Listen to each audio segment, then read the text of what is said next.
Welcome to our weekly meeting of the Glacier Valley Rotary. I am President Kenny. Please join me in the Pledge of Allegiance. I pledge allegiance to the flag of the United States of America and to the republic for which it stands, one nation, under God, indivisible, with liberty and justice for all.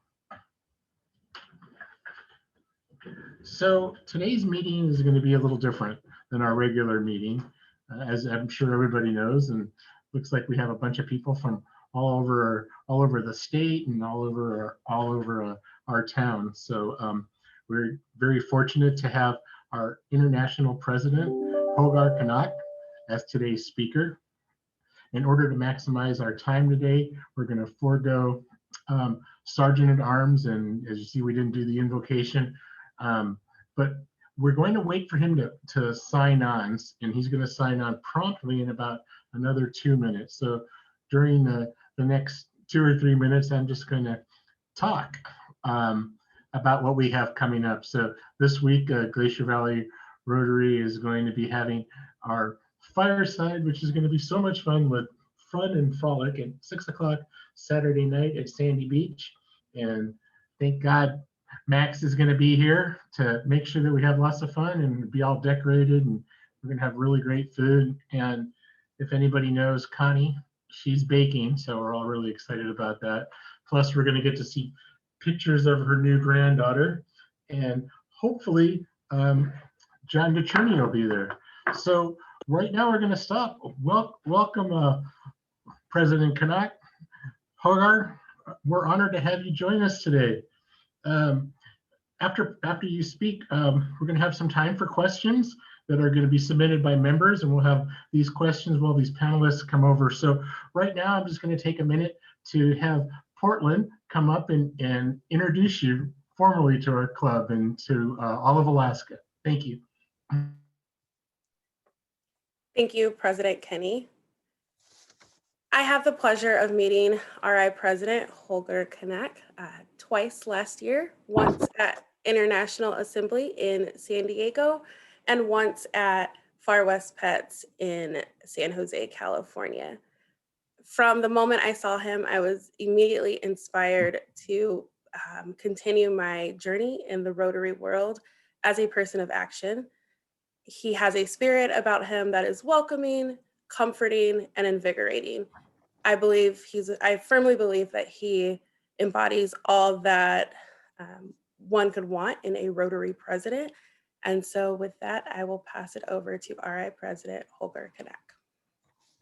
Thank you very much, Portland. Thank you very much, President. I have to apologize being late, but I was stepping into the wrong meeting. I was just as a participant, and so I won't have to go out, and now I'm back. Thank you. It's a great pleasure for me being with you in Alaska, even if it's quite far away from my home right now. And to let you know, my journey starts this morning in Australia at 8 o'clock my time. And then I had a meeting with all district governors in Australia. And after that, I had a meeting with all district governors in Japan for 2 hours again, and then went to England, and then to the United States, and then going back to England twice, second time. And then I was joining right now, half an hour ago, an anniversary of the Rotary Club of Warsaw in Poland. And now I'm here. It's at 10 o'clock right now, my time. And but that's okay. That's my daily job, and I really like that. Zoom makes it possible. And so I'm at home, like nearly all of you. The situation is pretty good in Germany right now, but we are afraid of these mutations are all around of us, and so that's why we are still in a partly lockdown. So we are not allowed to go into hotels, we are not allowed to travel. Shops are still closed, most shops are still closed, but okay, I'm living in a small city called Ratzeburg that's close to Hamburg. Yes, it's countryside with many lakes and forests here, and yes, I'm feeling safe here where I am right now. and I'm Zoom meetings like you all day. I have no idea when I can go back to the United States. So normally a president is asked to call Evanston his or her home. But now I'm since March last year, I'm here at home in Germany. I have no idea when I can go back to the United States, to Chicago, Illinois. Probably I'm the first Rotary International president never ever sit in his office, in his presidential chair. That's what I probably expect. But I'm definitely the RI president with the most contacts via Zoom, because I'm every day in Zoom meetings, and I think I'm meeting many more people than traveling. So I think that's the beauty of Zoom, and that's how I live today. And by the way, when I'm introducing myself, you know, I'm a strong proponent of Rotary Youth Exchange. That's at least there are my roots in Rotary Youth Exchange. I was chairing this program for 6 years for all German districts. And so my wife, Suzanne, and I, we don't have any children by our own. So, but we hosted 43 youth exchange students over the years. And Suzanne always said, this really raises our level of tolerance, having always kids around us. And that's definitely the truth. You know, when I was elected as president, and you know that I stepped in a little bit later because of this terrible disease of my friend Sushil Gupta. And the first thing what staff members in Evanston asked me, what is your theme? And I had no idea at that time. It takes some time to develop this, what I'm thinking about. And then all of you know, I choose Rotary Opens Opportunities. And I still love this theme because it fits into this time, and it works into different directions that's why I really love this theme. It works, of course, for the people we serve. We are opening opportunities for others when we are providing a wheelchair or eyeglasses or a microcredit or clean water or basic education. We are definitely opening opportunities for those people. But we're also opening opportunities for us as Rotarians and for prospective members. Because, you know, I see Rotary of today as an ideal platform for so many different things. Of course, the opportunity for service. And we do everything by our own. We plan the service projects, we organize it, we do it, and at least we see the results firsthand. And of course, it's about personal growth. That's really, these are opportunities for Rotarians. It's about personal growth, becoming a better leader just through Rotary. For me, 30 years ago, when I became a Rotarian, it was very important to broaden my view, to see other horizons, and to become many more friends in our area. And that's about Rotary. This global and local network, that's a unique network. And these are opportunities for all of us to have friends around the world, everywhere, based on our core values. For me, one of the greatest values is, hey, you are meeting so many unbelievable great people everywhere. Wherever you go, you will meet Rotarians. It's, wow, that's amazing. These people, even through Zoom right now, and Zoom makes so many things possible. So that's why I think Rotary opens opportunities for us as Rotarians, of course, and that's okay. If we are going to marketing our Rotary clubs, that's what we should tell people. Hey, that's something in for you. Also some benefits, some opportunities if you are joining a Rotary club. First of all, of course, the opportunity to serve. You know, when I'm asking and talking with Rotary clubs, and I'm also a strong proponent of our independent Rotary clubs. That's something what makes our organization really strong. But that's why I'm asking Rotary clubs, when we think about the future, please do at least one strategic meeting a year, because you have to find your own way how to go into the future. And if you have an idea where you want to be in 5 or 10 years, I think you are going to know how to get to this goal. For me, there are 2 questions are really important for Rotary Club. One is, what makes your Rotary Club so unique? What is it? What makes your Rotary Club unique if you ask people to join your club? And secondly, for new members and for old members is, what is the added value for your members? Why are they joining your club meeting week by week? There must be something very special. And think about that and find out what it is, what you can bring year by year, week by week to your members.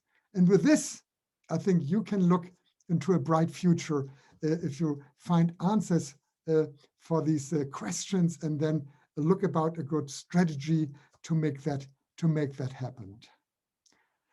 Everybody knows that I'm focusing on young professionals, young members, Rotaractors, and more women in Rotary.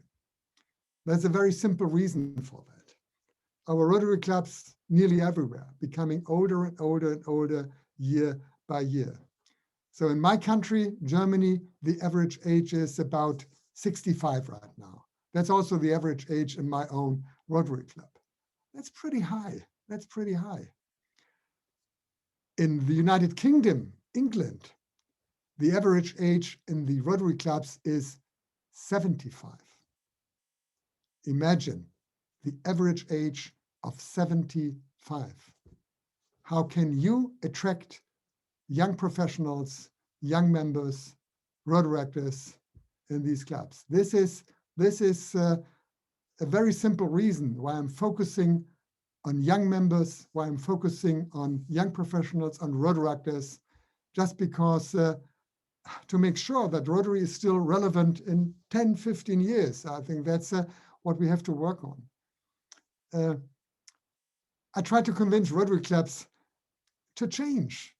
When I spoke about change 1 year ago at the International Assembly in San Diego, nobody has an idea how the change would look like, because today every Rotary club is changing and every Rotary club is going virtual today.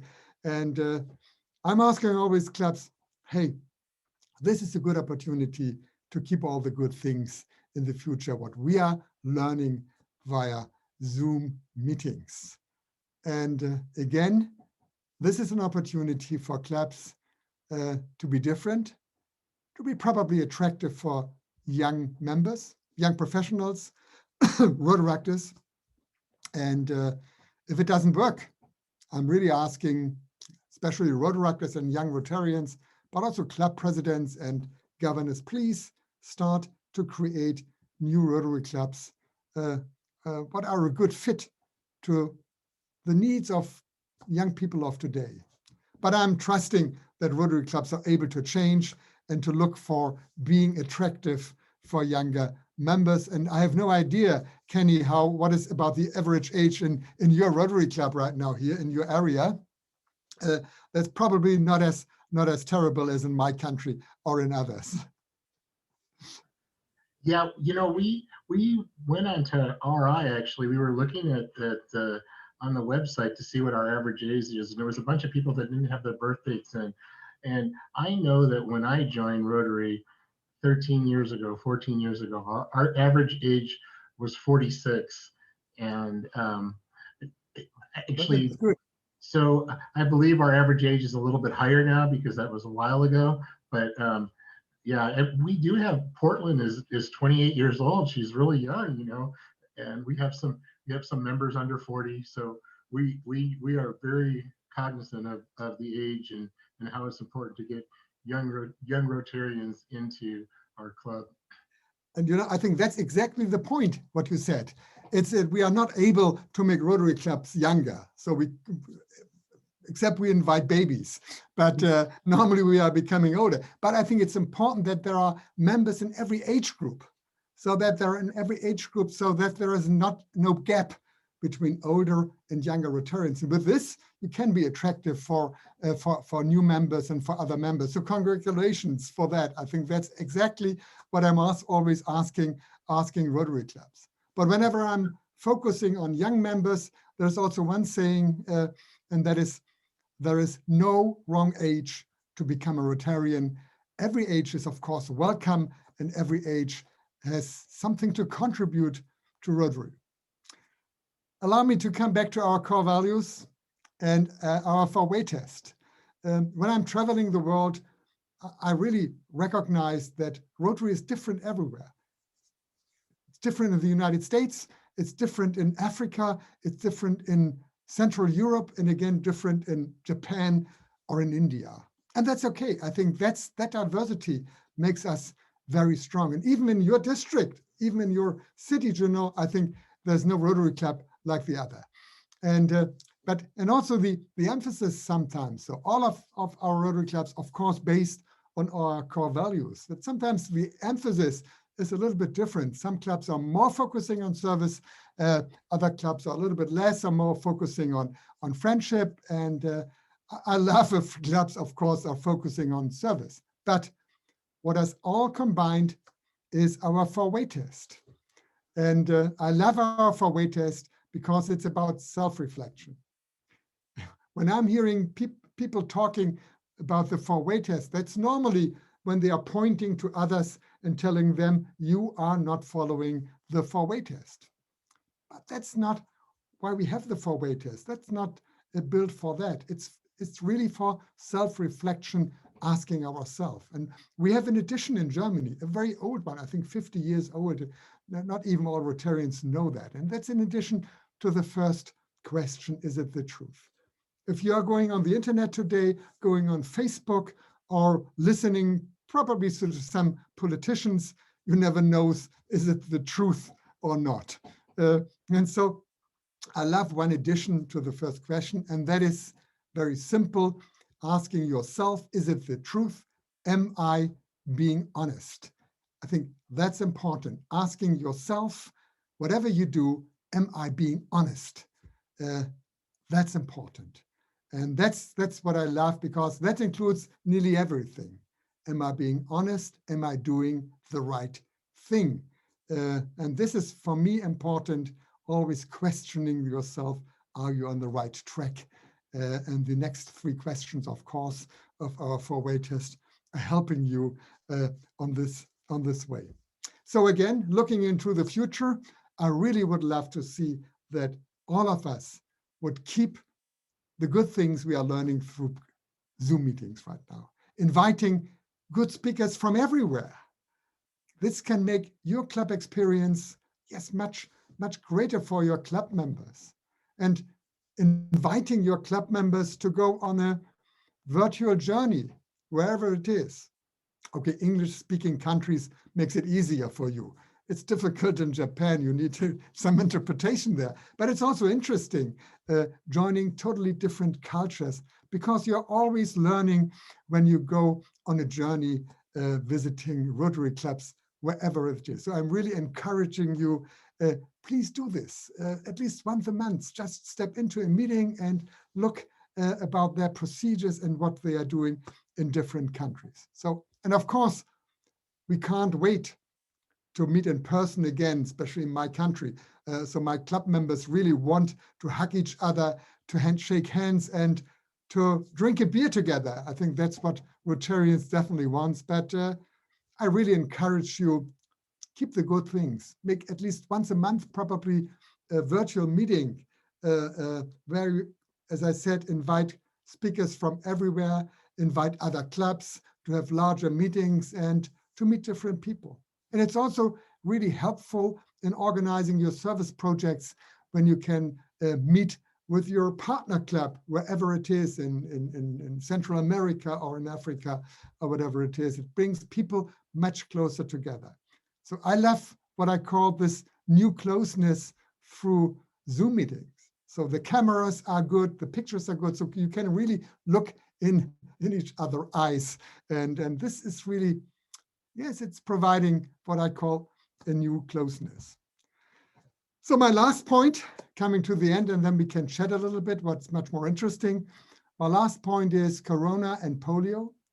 So we are encouraging all Rotary clubs really to be involved in the vaccination efforts of your community. Please reach out to community and try to ask your health authorities how you can help and vaccinate people. There are many different forms here to help that. If it's helping the organizing teams in the vaccination centers or helping with transportations, helping people to get dates, especially older people. But really important is what everybody can do, it advocacy for vaccinating, for vaccines. And more important is combating misinformations regarding COVID-19 vaccinations. And then, of course, leading by example, looking for the physical distance and, of course, wearing masks wherever you go. I think this is really helpful to fight the pandemic. Right now, as I said, it's all about COVID-19, and I'm a little bit afraid that we forgot polio here. But there is a good transition from polio to COVID and from COVID to polio. You know, everywhere over Africa, everywhere in Southeast Asia, everywhere in South Asia, there is a perfect structure to vaccinate people. And just because Rotarians had the idea 40 years ago to fight polio, all over Africa, there are warehouses, there are refrigerators, there is infrastructure, there are cars, there are health workers, there are drivers, everything is there to vaccinate children against polio, of course. But this structure is used to vaccinate people against corona. They need some more health workers, trained health workers. It's a different to give a shot instead of 2 drops, but everything is there. And we should let people know that that really the polio infrastructure is supporting vaccinations in so many countries. And that's a good reason also to go on with contributions to polio, because we need that. We have to vaccinate still, with or without corona, the children against polio. All of you know there are 2 countries left, Pakistan and Afghanistan. And all of us know that the reason why there's so much trouble, there's war, there are unsecured areas, and that's the reason we are having problems to vaccinate all children in these areas. So please go on and support, please, polio. My last point is, when we are talking about corona vaccinations, you know, every country right now, that's a lot of selfish here, and everybody is just looking for having as many doses of vaccines for each country. And we should not forget all these low and middle income countries in Africa and Southeast Asia. And I think it's also, yes, it fits the Rotarian to do advocacy for a fair distribution of corona vaccines everywhere. And that's what I'm asking you when we are talking to politicians or to other opinion leaders. We should look that there's a fair contribution. My last point, and that's really fairness. It's whatever we do in Rotary, whatever service we do, wherever our focus is, I'm always asking Rotary clubs, please find a fair balance between your Rotary Club projects, your local projects in your community, and those countries, those communities in Central America, Africa, Southeast Asia, where there is a different need to our countries. And I think asking for a fair balance, that's fair. Thank you very much for listening to me. I have to be careful not talking too much. So let's talk a little bit. That's much more fun. Thank you very much for listening to me. Thank you, President Holger. So we're going to bring the panelists over, and our panelists today are past presidents. So our immediate past president is Dan Dawson. He'll be one of the panelists today. Our other past president is Leslie Dahl, and then our other past president is Eric Forst. We're going to go in a round table and be asking questions, and I get to ask the first question. Before that, I just want to say something that I don't know if you remember meeting me in Seattle in Pets, and you came there and you took some questions from us, and everybody was asking you questions, and your wife was kind of off in the corner there. And I said, wait a minute, I want to ask a question to your wife. And she kind of told us about her online club, you know, and now everybody's an online club. And she was telling us that they didn't allow men in clubs in Germany. And I just want you to know about our club, that our club this year just passed where we are a little over 50% women versus men in our club. So we're really proud of that. And please tell Suzanne that too for us too. We're proud of that. So I'm going to ask the first question, and you answered a lot of this, but what kind of changes do you predict that we're going to see in Rotary in the next 5 years? Thank you. That's a good question. Yes, first of all, I really would like to see Rotary clubs, what I said during this strategic meeting, and put everything on the test. That's of course everywhere different. There's no unified message to Rotary clubs how to do it. So my message is, that's a good time right now to put everything on the test, to start from scratch in your Rotary club. So think about all your procedures, think about how you're looking for new members, about your meeting event, your meeting venue, your meeting times, and how you do your lunch or dinner, how expensive it is. So there are so many things to rethink, and it's a good time to put that on the test and then look for what fits best. And I think we really should look for future members, and this structure, this Rotary Club should really fit to their needs. And I think that's so important to be still relevant in the future.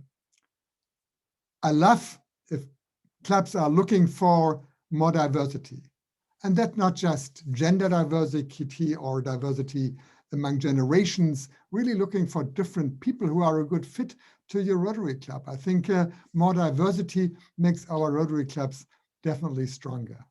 And then, of course, what I said, looking for, yes, some meetings still, even if in the so-called new normal, some meetings, some virtual meetings, and let's see how it works. Also, hybrid meetings are possible, but this is that's not easy to do hybrid meetings because you have to change everything, the whole meeting structure, to make it also interesting for those who are joining an in-person meeting via the internet. So there are many, many things, but I think most of all is important is that we are looking for prospective members and that our structure really fits to their needs. I think that's so important. Even if some older Rotarians are complaining that it's not what they love, but I think we again, with what I love this word, we have to find a balance between the needs of traditional older members and the need of new and younger and prospective members. Thank you, President Holger. Leslie. Hi, thank you, President Kinney, and thank you so much for being here, President Holger. This is a real treat for us. My question has to do with the fact that we're nearly 2/3 of the way through this Rotary year now, and it certainly has presented both challenges and opportunities to us with the corona. But when you think about that, I'm wondering, is there something or some series of things that you're most proud of having accomplished in your tenure as RI president thus far? Oh, that's a good question. And it's a really difficult question. I don't know a really exact answer right now. What I'm feeling right now is, yes, sometimes you are really trapped in a wheel right now because you are going from meeting to meeting and from executive committee meeting to board meetings. And by the way, also the board, of course, meets with Zoom online, and we are much more effective than in older times. In older times, we met 4 times a year, of course, in person. And today we are nearly meeting every month. And that makes us really much faster. And it works good, even in 6 different languages. Zoom is also able to provide simultaneous interpretation through our own translators, of course, in Evanston, and that works. And we are voting with smartphones then to make that also fair, and that works also. And we are really inexpensive. So if you ask me what I achieved, yes, not as much as I would love to do. So that's and sometimes I'm afraid, as I said, that there are so many things are coming, you have to decide, and also some trouble you have to look at. So yeah, some trouble between districts, some trouble with members. We right now had trouble regarding a senior leader who was not quite in line with our diversity, equity, and inclusion statement. So made some really mistakes, and but he was yes, he admitted that he had made mistakes. But this is my daily life. To have election complaints here, a problem here, another problem there, board decision, this travel ban we decided 3 weeks ago, and the board of directors asking all district governors and also directors not to travel and do meetings virtually. We got a lot of trouble with people in Australia and India, and this will be brought back to the board in 2 weeks or in 3 weeks again. So these things are yes, daily. I have to approve speeches. I have to approve meetings of even virtual meetings. So sometimes I think, oh God, it's really hard to achieve what I really love to achieve. And that's again, as I said, encouraging clubs for change, looking for more change, even in the board among the procedures in the board of directors. But also, as I said, after these 12 months, and that's not so far away, as you said already, 2/3 is gone.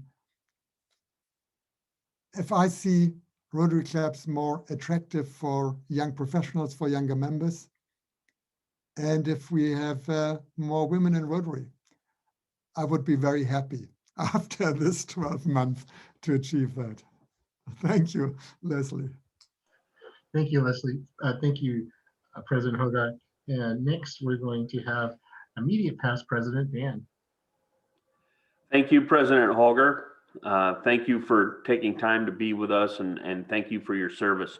My question is about youth exchange. With the cancellation of youth exchange programs in 2020 and 2021, a big part of our club's focus has gone missing. Rotary International has made a point of becoming more diverse. Youth exchange for some clubs holds the biggest chance to see diverse cultures up close. What is RI doing to support the continuation of youth exchange during this time? And what do you think RI will vigorously support the return of youth exchange in 2022? So what I can promise, of course, is that Rotary Youth Exchange will, of course, return. But it's not our decision then. It's we do whatever we can. If it's possible and if it's safe to send our children around the world, I would be happy if we can do that already this fall.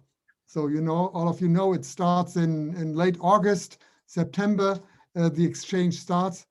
I have no idea if governments are ready to let people in, if schools are open that time.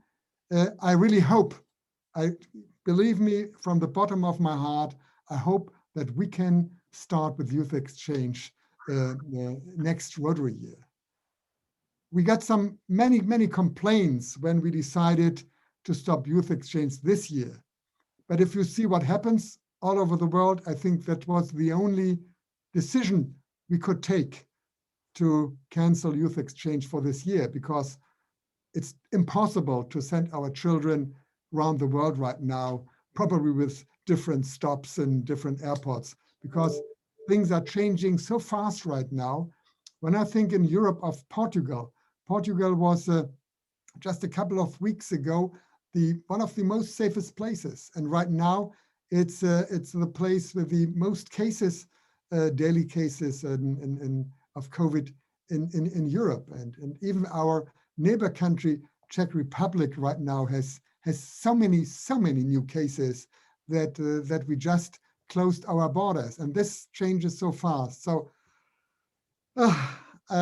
I feel so sorry for all youth exchange students from this year, because for many of them, there's nothing, they can't duplicate that year. And this year is simply gone. And I really feel sorry for them because they are missing a great opportunity going on exchange for 1 year.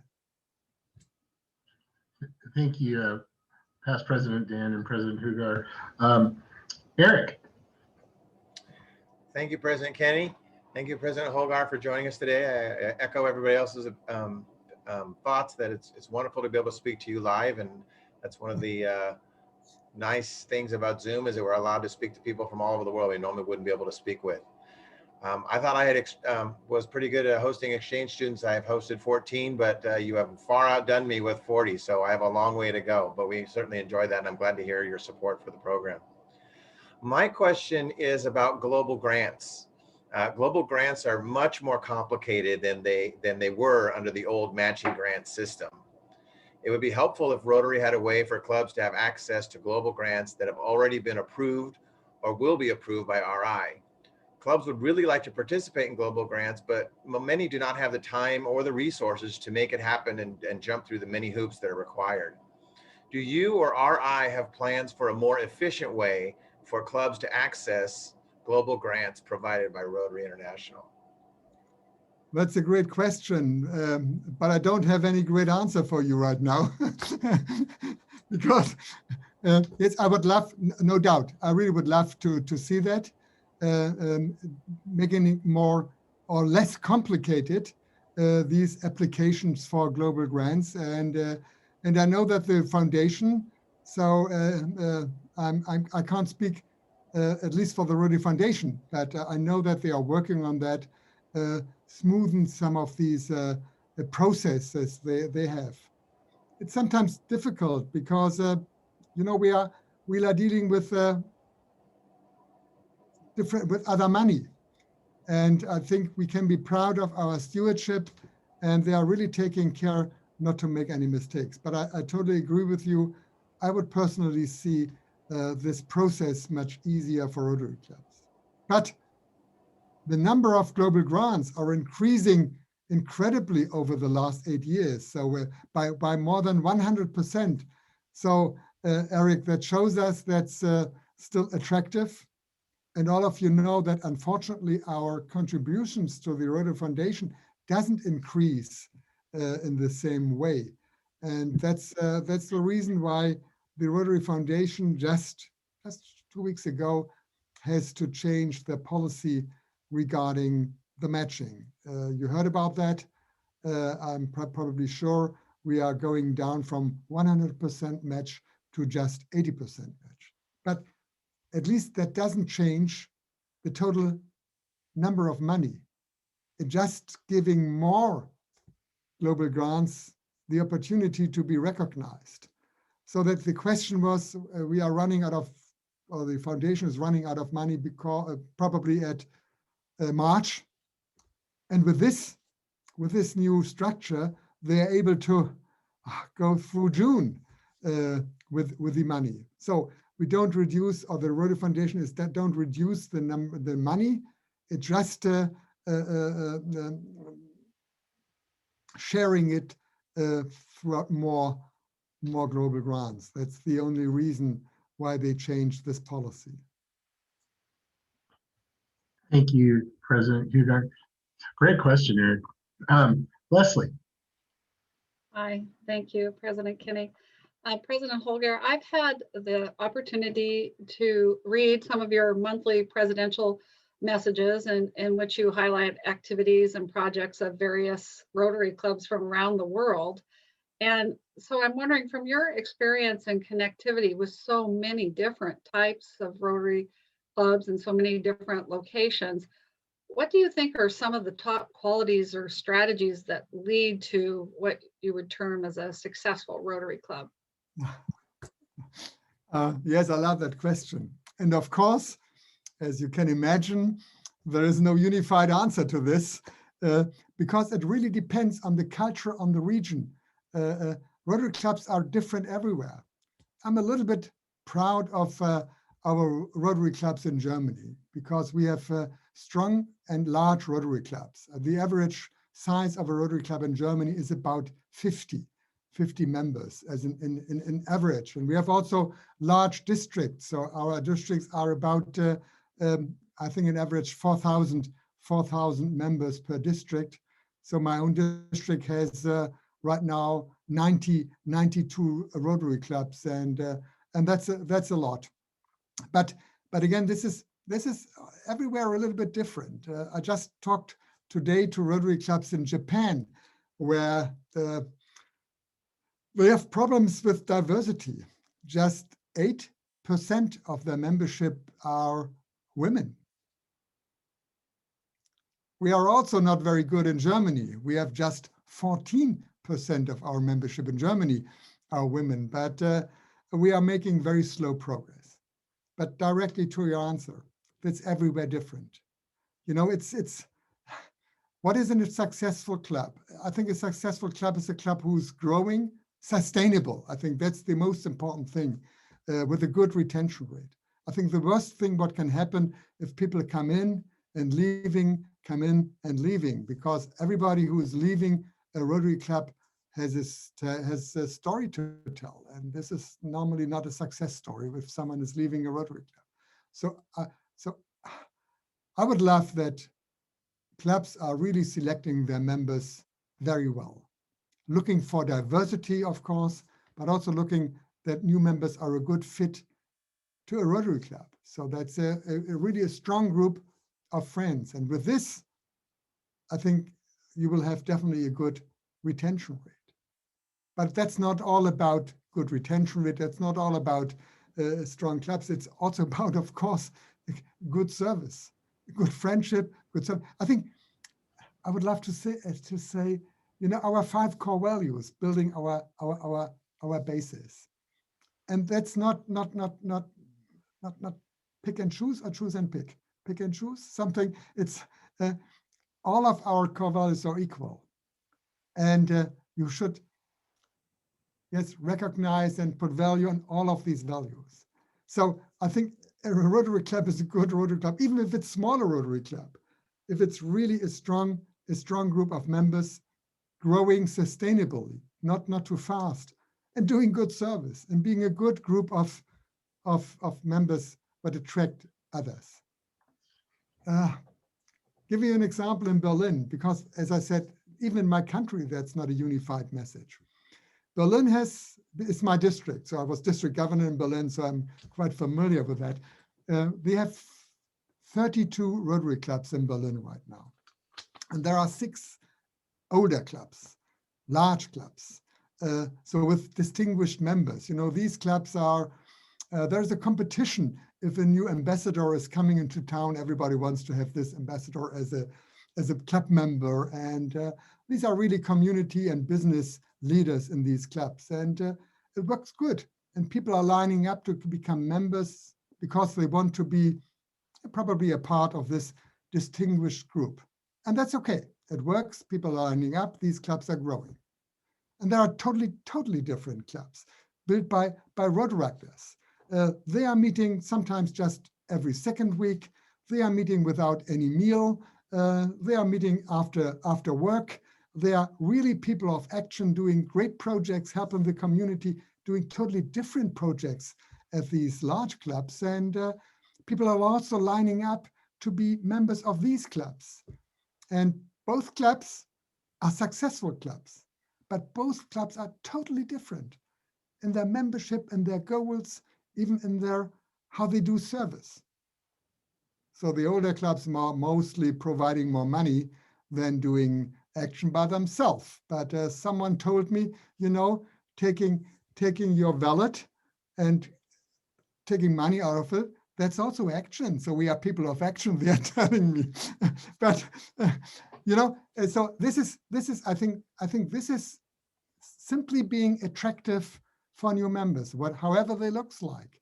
And I think that's Rotary is today flexible, and that's what I really love. There are so many new different types of clubs, and so I love this. And I think that's the future of Rotary, not just one model, like in older times. In older times, all clubs were built by community and business leaders of the community, and then they built their group of lunch clubs or whatever it is. This changes totally.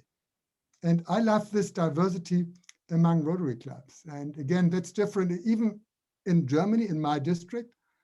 And when you could look to Japan or looking to India or to Australia, that's again totally different. Some clubs are more focusing on just hands-on service, while other clubs are also focusing on friendship, on youth exchange probably, or on organizing RILA seminars or things like that. So I love Rotary because, yes, we have so many different opportunities for our members, and that makes it much more interesting. I'm talking too much. I'll just recognizing that again. Thank you for that question.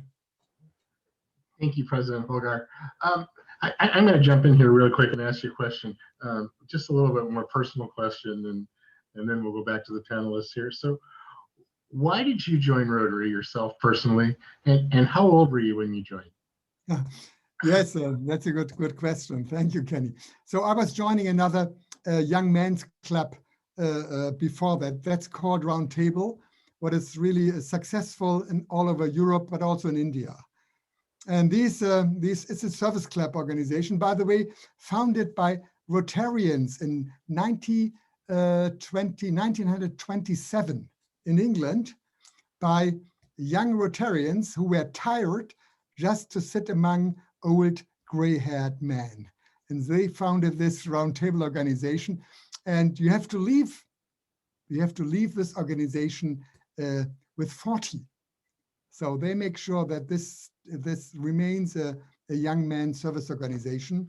And many of my club members, my former Roundtable club members, became Rotarians. And to be honest, I expected to being asked to be a member of this Rotary club in my area. And they asked me, and for me, there was no doubt that I wanted to be a Rotarian and to do the work I learned as a roundtabler from 30 to 40 these days. Thank you very much. Past President Dan. Thank you. You'll be very pleased to know that our District 5010 is one of the highest with regards to women membership. We're almost at 50%. But starting January 1st of this year, Rotaract clubs will start paying dues, and they'll have access to grants.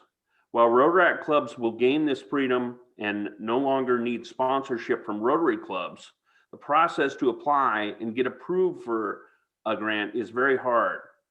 What can RI do to make the process more accessible for these younger people? Rotaractors are going to pay dues from 2022. So it's 1 year ahead. Just a very small amount. We started with a very small amount. And by the way, I'm totally happy that, and I was working on that for 5 years, at least together with past RI President Barry Rayson, to make it possible that Rotaractors are not just a program of Rotary International, like a one weekend RILA participant, but so that they become really part of our organization. So I'm really satisfied, even if there's still a lot of work to do, what we are right now doing with these being eligible for global grant. That's just the beginning. First of all, they have to be already involved in that. So to start a global grant by their own, so they have to be involved with their sponsor Rotary Club to do that. And if they have done that, if they went already through that process, they are able to do that by their own. I think they are facing the same problem than a Rotary Club. And I talked about that with Eric already. That's not an easy process, but I think, you know, it's not a question of Rotaract or Rotarian. I think both are able to go through that process. And again, I would love to make this more easy, and because I think it's terrible if it takes too much time from our club members. But I think Rotaractors will be able to go through that process like a Rotary club. So I don't see any differences here. Thank you, President Holger. Eric. Thanks, President Kenny. President Holger, there have been recent articles have described the challenges to polio eradication effort from the COVID-19 pandemic. Vaccine-derived mutated viruses are being detected in increasing cases, especially in Pakistan and in Afghanistan, the last two countries where polio is at. What do you see as Rotary's response to this in your year and beyond? Thank you for that question. So we were very much concerned about the numbers in Pakistan. As you know, these two remaining countries, and it's 2 years ago, or 2.5 years ago, we just had 8 cases in Pakistan. At that time, we are really looking forward to have a polio-free Pakistan. And then the numbers are really raising up to 174 cases in 2019. And we were so concerned that it might, by the way, my last large trip outside the United States was to Pakistan. With Ravi Ravindran, we visited Pakistan and we had the opportunity to meet the Prime Minister Imran Khan and the Chief of Army Staff, a 4-star general. So that's the powerful man in Pakistan. And both admitted that they have done a bad job. So they changed the leadership in Pakistan. And we had also a meeting with UNICEF and Bill Gates Foundation there in WHO in Islamabad. And they are restructured their thing, and so that they went down by 50% this year. We just saw about I think 58 cases in Pakistan the last year, and they vaccinated last winter and in beginning in 2020 40 million children in Pakistan. So they really came back with their vaccination efforts. We had to stop that vaccinations in this first 4 months last year. And so they started vaccination again in Pakistan. We have problems in Afghanistan, serious problems. There are several reasons. Of course, the terrible situation overall, of course, in general, but also the negotiation with Taliban are not really stopped, but they are struggling right now. We have problems with some of our partners, especially with UNICEF. So there was some friction between the UNICEF and the government of Afghanistan, so that the head of UNICEF wasn't forced to leave the country. That happened just a couple of weeks ago. So these are, right now we are facing a lot of problems in Afghanistan, and the whole situation becomes worse. So that's, for me, I don't have any solution right now. We are working on that in all channels we have. Also, there are some channels with the Taliban. One channel is, of course, via Pakistan, because there are so many connections between these two countries, and people are crossing borders without any control in many parts here. But there's no really solution right now for that. There's different unsecure areas, and I think just hoping, negotiating, and hope that things become better. There's great hope in your government right now that they start a new round of negotiation with Taliban. So there's a great hope in Qatar. There are some connections also regarding Rotary and also Doha to the Taliban. And so we tried right now in many different channels to look for more security in these difficult parts. But again, things became more difficult. The second point, that's also a serious point, and that's regarding vaccine-derived polio cases. And this number, unfortunately, increases last year in Africa, in some cases in Africa. And there's a very clear reason. If the percentage of vaccinated children is dropping in countries. So there is a high risk for children to be infected just because of these in wastewater, because of drops, and you can find then the poliovirus also in wastewater. And if there is a low percentage of vaccinated children, there's a high risk that children will be affected. There was a good example was the Philippines, where we had that outbreak in 2019, just a vaccine-derived outbreak. But just a couple of years, I think 7 years ago, they had in a vaccination rate of more than 90% in the Philippines. And that dropped in 2019 to 27%. And as a result, we could see this vaccine-derived polio cases. They are easy under control, but it's polio. It's terrible for children. That's no doubt. And the pharma industry is working on new vaccines to avoid this polio-derived cases. And by the way, giving a shot, that's also possible with polio in my country. Sometimes children got a shot would secure the whole situation, because with having a shot, nothing would happen. So thank you for that question, but it's still difficult. It's no doubt. Well, President Holger, thank you very much. We have time for one more question, and we'll have Leslie ask you that question, and then we'll wrap this up. So thank you for your time. Thank you. So we've heard from you a lot today about diversity of club membership, including gender and age and culturally. And I'm wondering if you have seen some specific or effective strategies that clubs have utilized in order to accomplish this successfully.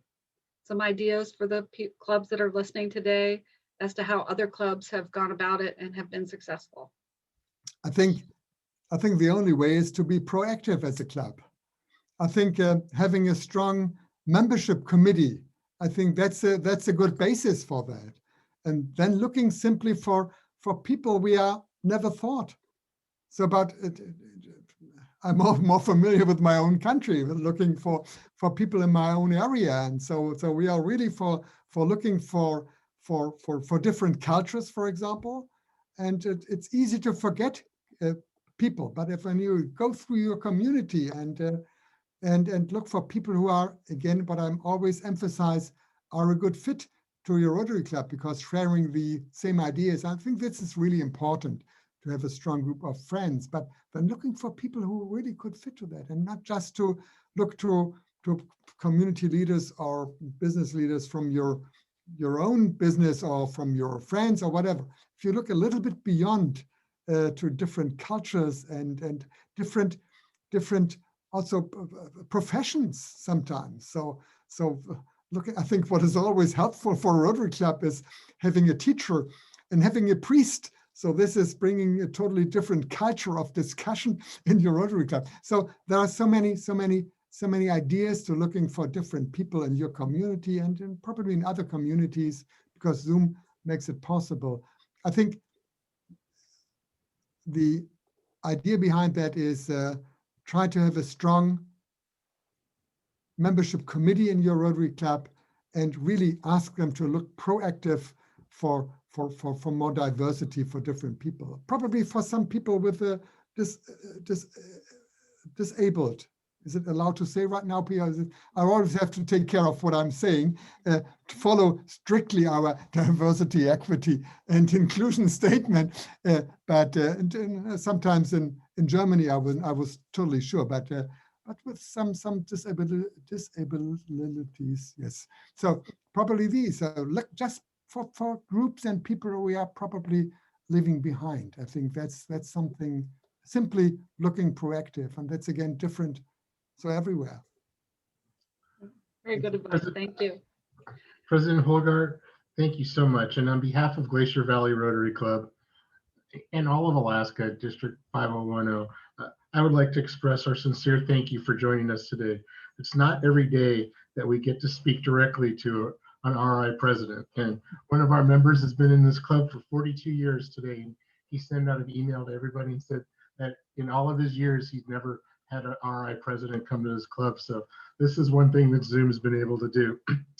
So with all of our speakers, we like to give them and make a donation in their name in their name for the child advocacy program here in Juneau.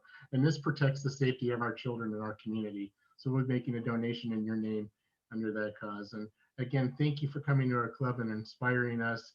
And thank you everybody for being here. And with that, we are done. Thank you, Kenny. Thank all of you. It was a great pleasure for me.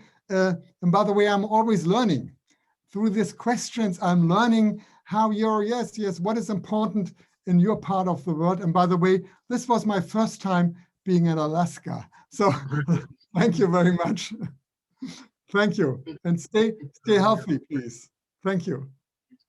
Tell your wife we said hi too.